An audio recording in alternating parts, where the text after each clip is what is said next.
Assalamualaikum warahmatullahi wabarakatuh. Kami dari kelompok 3 akan menyajikan sebuah presentasi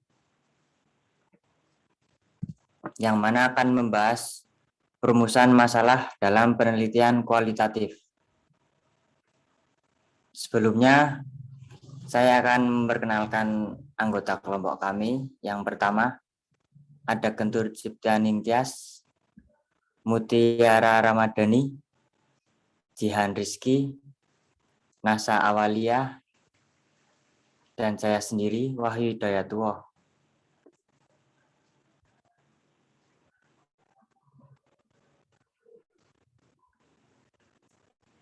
Materi yang pertama akan disampaikan oleh Mutiara tentang definisi perumusan masalah.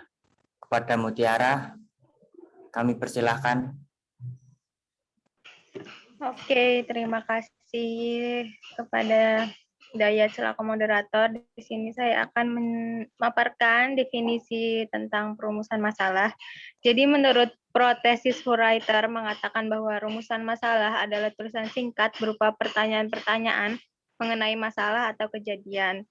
Kemudian rumusan masalah tersebut mempertanyakan beberapa hal yang berkaitan dengan suatu penelitian dan nantinya jawaban dari pertanyaan tersebut akan menjadi fokus penelitian.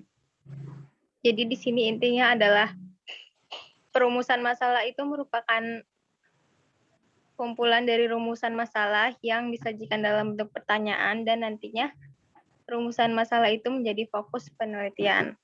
Selanjutnya saya juga akan menyebutkan beberapa manfaat perumusan masalah.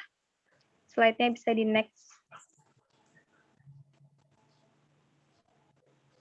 Oke, manfaat perumusan masalah.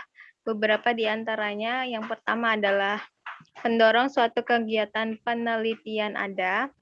Yang kedua adalah menjadi pedoman, penentu arah, dan fokus penelitian. Yang ketiga adalah menjadi penentu jenis data, di mana jenis data itu disaring menjadi yang perlu dan tidak perlu dikumpulkan oleh peneliti. Dan yang keempat, mempermudah menentukan populasi dan sampel penelitian. Sekian penjelasan dari saya kembalikan ke moderator. Terima kasih. Terima kasih, Mutiara. Selanjutnya, perumusan masalah dan pembatasan masalah dalam penelitian kualitatif akan dipaparkan oleh Jihan. Kepada Jihan, kami persilakan. Terima kasih moderator. Selanjutnya, perumusan masalah dan pembatasan masalah dalam penelitian kualitatif. Masalah adalah suatu keadaan yang bersumber dari hubungan antara dua faktor atau lebih yang menghasilkan situasi yang menimbulkan tanda-tanda dan dengan sendirinya memerlukan upaya untuk mencari suatu jawaban. Lalu penelitian kualitatif dinamakan fokus.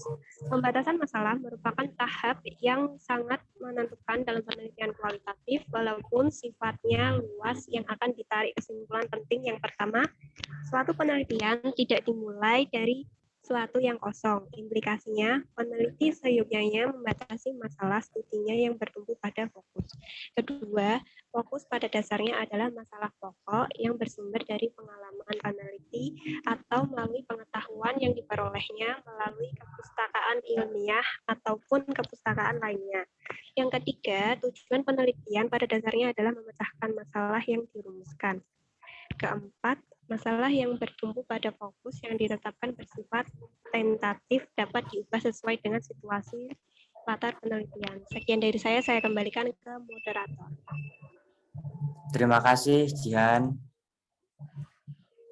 Selanjutnya akan dilanjutkan oleh Gentur tentang model rumusan masalah dan kriteria rumusan masalah. Kepada Gentur, kami persilahkan. Baik, terima kasih moderator. Saya akan menjelaskan mengenai model rumusan masalah. Nah, berdasarkan level of explanation suatu gejala, Lancome dan Kuba, sebagaimana yang dikutip Muhajir, membagi model rumusan masalah secara umum dalam 3 bentuk rumusan, yaitu yang pertama, rumusan masalah deskriptif. Rumusan masalah yang memandu peneliti untuk mengeksplorasi atau memotret situasi sosial yang akan diteliti secara menyeluruh, luas, dan mendalam. Yang kedua, rumusan masalah komparatif, yaitu rumusan masalah yang memandu peneliti untuk membandingkan antara konteks sosial atau domain satu dibandingkan dengan yang lain. Yang ketiga, rumusan masalah asosiatif, yaitu rumusan masalah yang memiliki hubungan rumusan masalah yang memandu peneliti untuk mengkonstruksi hubungan antara situasi sosial atau domain satu dengan yang lainnya. Nah, rumusan masalah asosiatif ini terbagi menjadi dua, yaitu simetris dan interaktif. Selanjutnya saya akan menjelaskan kriteria perumusan masalah. Bisa dilanjut slide-nya. Ya, kriteria perumusan masalah. Ada dua kriteria perumusan masalah, yaitu yang pertama, perumusan masalah ini harus berwujud kalimat tanya atau kalimat yang bersifat interpretatif.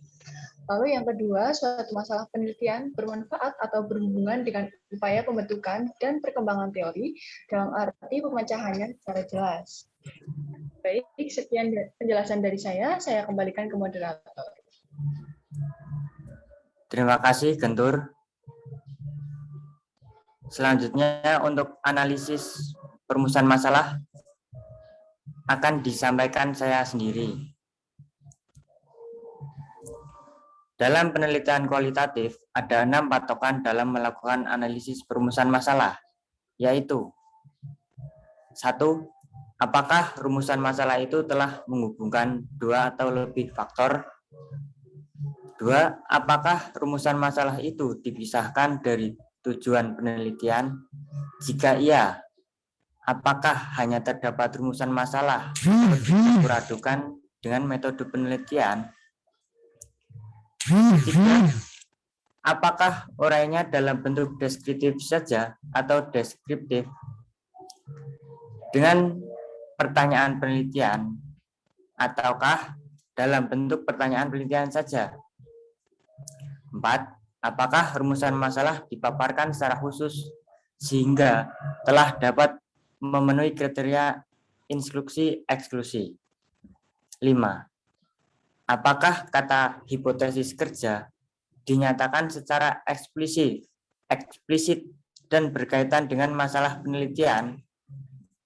Yang terakhir, 6. Apakah secara tegas pembatasan studi dinyatakan dengan istilah fokus secara eksplisit atau tidak? Dan apakah fokus itu merupakan masalah? Terima kasih. Selanjutnya, mengenai prinsip perumusan masalah akan disampaikan oleh NASA. Kepada NASA, kami persilahkan.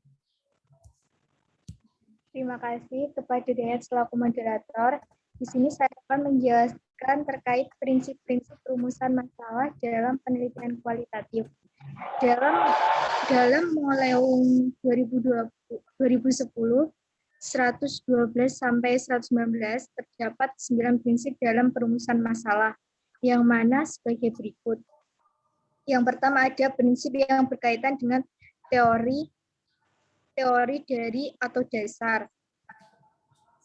Di sini, dalam prinsip ini, peneliti hendaknya menyadari bahwa perumusan masalah dalam penelitiannya itu didasarkan pada upaya menemukan teori-teori dasar sebagai acuan utama.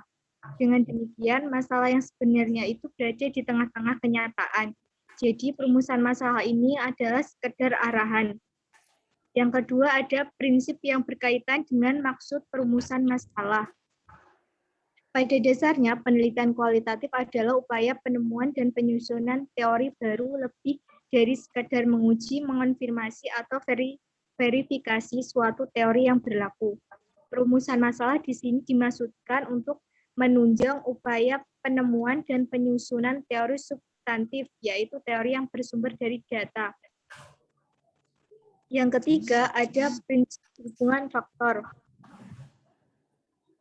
Prinsip ini fokusnya adalah rumusan yang terdiri merupakan rumusan yang terdiri 2 atau lebih faktor yang menghasilkan kebingungan. Faktor-faktor dapat berupa konsep, peristiwa, pengalaman, atau fenomena. Yang keempat, ada fokus sebagai wahana untuk membatasi studi. Seorang peneliti biasanya memiliki pandangan atau paradigma tertentu yang mana mungkin berasal dari pengalaman atau pengetahuan sebelumnya. Yang kelima, prinsip yang berkaitan dengan kriteria inklusi dan eksklusi. Ketika peneliti sudah terjun ke lapangan penelitian, maka ia akan banyak mendapatkan data-data baik melalui pengamatan, wawancara, analisis dokumen, dan sebagainya. Perumusan fokus yang baik yang dilakukan sebelum melakukan penelitian di lapangan dan yang mungkin disempurnakan pada saat ia sudah terjun ke lapangan akan membatasi peneliti guna memilih mana data yang relevan dan mana yang tidak. Yang keenam adalah prinsip yang berkaitan dengan bentuk dan cara perumusan masalah. Untuk merumuskan masalah, dapat menggunakan 3 pertanyaan sebagai berikut. Yang pertama ada apa untuk menanyakan aspek definisi. Yang kedua ada bagaimana menanyakan aspek proses. Yang ketiga mengapa untuk menanyakan peran atau esensi. Yang ketujuh ada prinsip sehubungan dengan posisi perumusan masalah. Posisi perumusan masalah adalah kedudukan unsur rumusan masalah di antara unsur-unsur penelitian lainnya. Yang kedelapan, prinsip yang berkaitan dengan hasil kajian kepustakaan. Pada dasarnya, perumusan masalah itu tidak dapat dipisahkan dari hasil kajian kepustakaan yang berkaitan. Kajian kepustakaan tersebut mengarahkan serta membimbing peneliti untuk membentuk kategori substantif, walaupun perlu diingat kategori substantif seharusnya bersumber dari data. Yang kesembilan, prinsip yang berkaitan dengan penggunaan bahasa. Pada waktu menulis laporan atau artikel hasil penelitian, ketika merumuskan masalah, hendaknya peneliti mempertimbangkan ragam pembacanya, sehingga rumusan masalah yang diajukan dapat disesuaikan dengan tingkat kemampuan para pembacanya.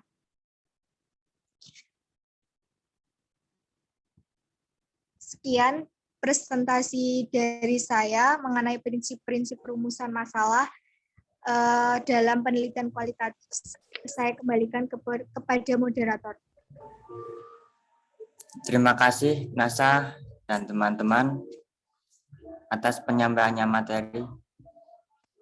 Dengan demikian kami akan menyimpulkan bahwa perumusan masalah dalam penelitian kualitatif merupakan suatu cara untuk memfokuskan penelitian yang mana dengan melakukan survei melalui beberapa pertanyaan beserta hasilnya, maka akan menjadikan acuan guna kelancaran berjalannya sebuah penelitian.